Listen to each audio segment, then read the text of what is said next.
Hi, I'm Elizabeth Doherty Thomas, And I'm Bill Doherty. and we're co-founders of the Doherty Relationship Institute. We want to discuss why discernment counseling works. Well, discernment counseling works, if I had to say it in one sentence, because it's specially designed for couples who are in a situation where they're divided about whether to stay together and whether to seek therapy to improve their relationship. They're divided on both of those issues. So, and there's a lot of couples out there in that situation, maybe yours. And so people want to get help. And so there's two main forms of help they would go to. One is marriage counseling and couples therapy. Problem there is that the models of couples therapy are all designed for people who are both willing to try. Okay, somebody may be feeling like this is the last hope. Maybe I'm going to get divorced, but I'm in for it. I'm willing to take the medicine. Okay, I'm signing up. And if you're both not signed up for that, because somebody isn't sure it's even going to work, they're very reluctant to go, but maybe they'll show up. A lot of times it fails. The couples therapy fails because it's not specifically designed for people who are differing on whether to do therapy for their marriage on the brink. Then the other form of help is individual therapy. And so if you're what we call the leaning out spouse, you go to an individual therapist to try to get support and also help to decide whether you want to stay or leave.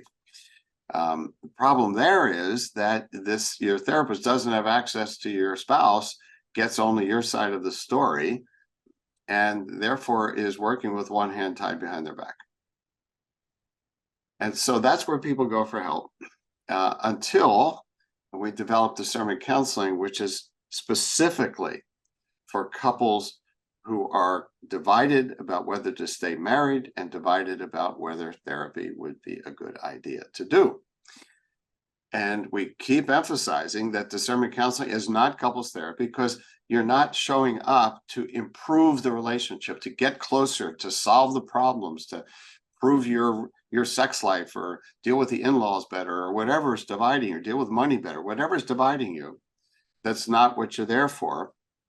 You're there with the assumption that you're going to try to understand what's happened to your relationship more, which you can do because the discernment counselor has access to both of you. Okay, he's getting two sides of the story. So you want to understand more what's happened, each of your contributions to the problems, so that you can come to a decision that is more fully informed about whether to divorce or work on the marriage in therapy.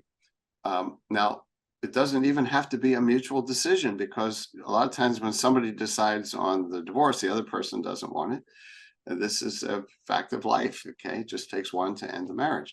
So that's one of the ways it can end. You do not have to come to a consensus on that. Okay, but we would hope that if ultimately the person leaning out decides on divorce, that you both would have learned a lot more about what's happened to the relationship, each of your contributions, and that if you end up going in the divorce route, that it would be a softer landing for you and for everybody else, and that you feel like you've learned things in discernment counseling. If you mutually decide that you want to do therapy, so that the ambivalences are gone. Okay, they're leaning out has said, no, I want to try to save the marriage, and I'm willing to do therapy. The leaning in probably is already there. Okay, you've come together on that. In discernment counseling, you don't start the therapy there. You tee it up.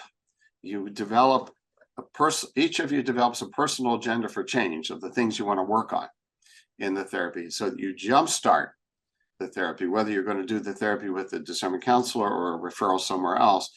You're kind of like full bore. We're going to go for this, with 6 months of couples therapy, and then evaluate whether you think you're on a trajectory that you could have a good relationship for the long term.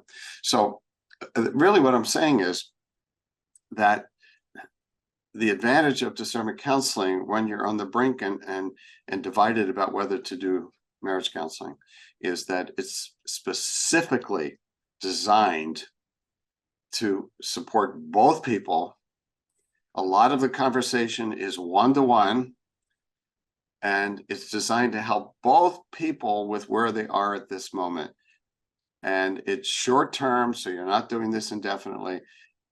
The hope is you come to a resolution about whether to try or whether you're going to move on from the marriage. So it's a different kind of service. It can be hard for people to understand. It's really important that you understand going in. Certainly the trained discernment counselor knows what this is about. It is specialized, intensive service to help you make the best choices about the future of your marriage. For a lot more information and a listing of the professionals, visit discernmentcounselors.com.